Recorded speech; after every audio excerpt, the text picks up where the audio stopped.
Assalamualaikum warahmatullahi wabarakatuh. Perkenalkan, nama saya Muhammad Bazmin Najib Aktor dari Program Studi Sistem Informasi Geografis Angkatan 2022.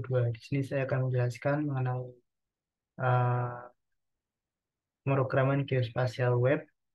Acara pertama yaitu perencanaan produk web GIS dan Git. Di sini terdapat 4 tujuan. Yang pertama adalah mampu menjelaskan isu strategis yang sudah diselesaikan menggunakan teknologi web GIS. Jadi untuk membuat suatu web GIS ini kita harus mengetahui apa isu-isu yang ada di dalamnya yang akan eh, diselesaikan dengan menggunakan web GIS tersebut.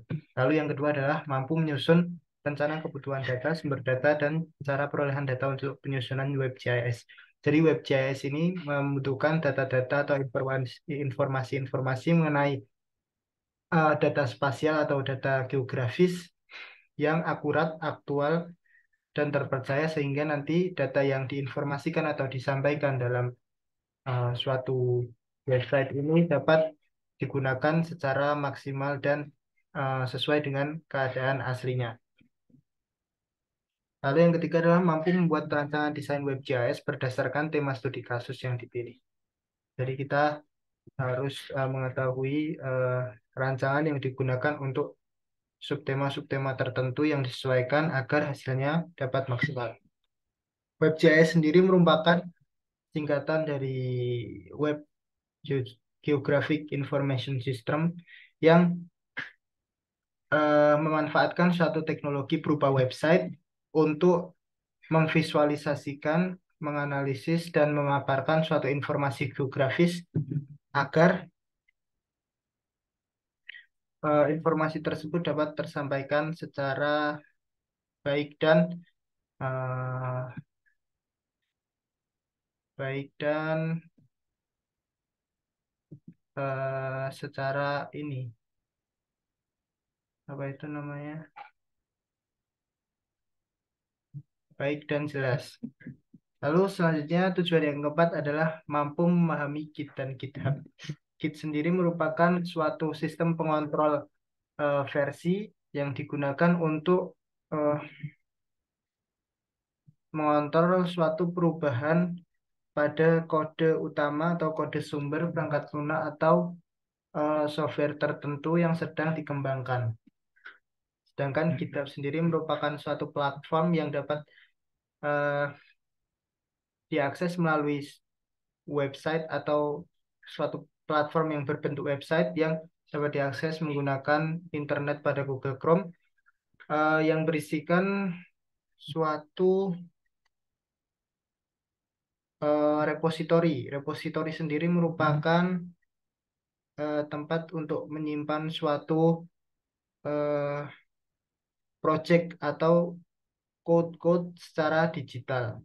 Nah, GitHub sendiri itu merupakan eh, menyediakan suatu repositori yang dapat digunakan untuk mengembangkan suatu perangkat atau software tertentu secara bersama-sama. Nah, selanjutnya adalah kita masuk ke dalam repositori. Nah, di sini kita masuk ke dalam kitabnya, lalu kita akan membuat repositori baru dengan create new repository. Kita isikan nama, lalu di sini isikan deskripsi, lalu di sini, nah ini add a readme filenya ini harus di checklist. Lalu kita membuat repositori baru. Lalu setelah membuat repositori baru, kita akan masukkan repositori pada GitHub tersebut ke dalam lokal server yang ada pada perangkat kita. Yang pertama kita melakukan atau memasukkan eh, ke dalam software ke dalam folder htdocs. Lalu kita akan melakukan pengecekan terhadap versi Git yang kita punya dengan mengetikkan git version. Lalu kita akan memasukkan repository tadi pada GitHub ke dalam server itu menggunakan config user email dan config username. Lalu selanjutnya di clone dan kita akan melakukan pengecekan terhadap repositori tadi apakah sudah masuk ke dalam folder htdocs. Jika sudah, kita akan masuk ke dalam repositori tadi dan kita akan masuk ke dalam code editor dengan cara mengetikkan code seperti itu. Lalu kita mau masuk ke dalam Visual Studio Code-nya. Nah, di sini kita sudah menuliskan beberapa script di sini. Lalu untuk penulisan ini bisa disesuaikan mengenai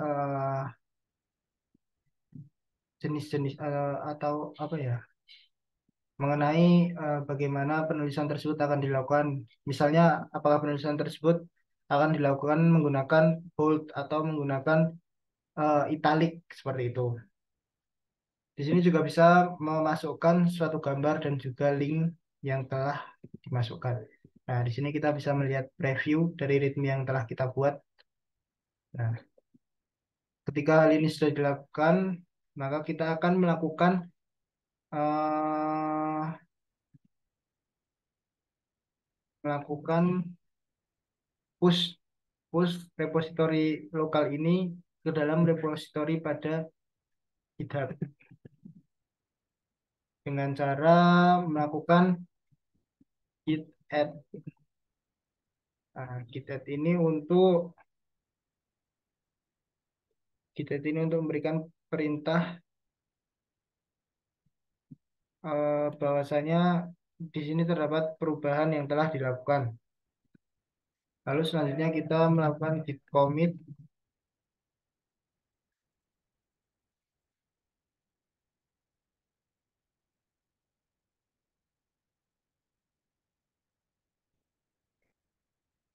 Nah, kita melakukan git commit, lalu git commit ini berguna untuk menyimpan perubahan yang sudah dilakukan pada git add tadi. Lalu kita melakukan git push untuk melakukan push repositori lokal ini ke dalam repositori pada GitHub.